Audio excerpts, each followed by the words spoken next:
ទេស្និទ្ធស្នេហ៍ប្រឡំប្រឡាយដោះអាវជូតញើកមិនអោយទៅចិត្តចំបាយខាបស្គាល់ហើយប្រឡាយលេងនាំឲ្យគេងលងលក់កាយភ្លឺនឿយកាយនឿយចិត្តអត់គិតក្បិតខ្លួនជាប្រុសតែមិនគួរសោះជីវិតខ្ញុំគ្មានលំនៅចង់ស្ដាប់ពាក្យអានញញឹមស្អំទ្រូងឲ្យក្តៅថ្ងៃយប់មានអូននឹកនៅដួងចិត្តបានស្បើយទុកខាហំបាកទូរស័ព្ទមើលការប្រគំតន្ត្រីតែគ្មានន័យអ្វីឮសតែពាក្យឃោសនាចិត្តរត់ខ្វល់ខ្វាយគ្មានអ្វីជួយស្រាយបញ្ហាពេលនេះដឹងខ្លួនឯងថាខ្ញុំខ្វាំងដៃគូជីវិត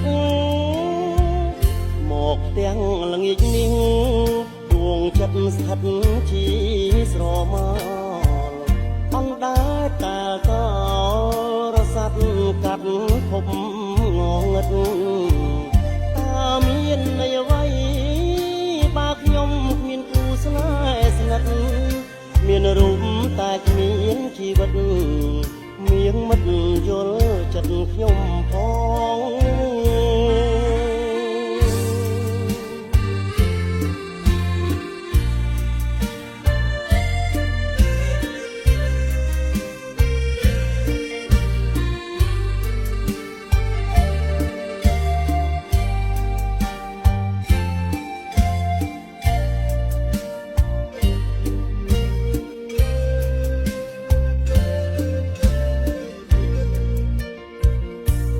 ទាំងល្ងាចនេះ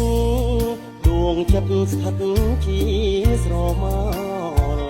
អណ្ដែតតាកោលប្រសាទកាត់ភពងងឹតតើមានន័យអ្វីបើខ្ញុំគ្មានគូស្នេហ៍ស្និទ្ធមានរូបតែគ្មានជីវិត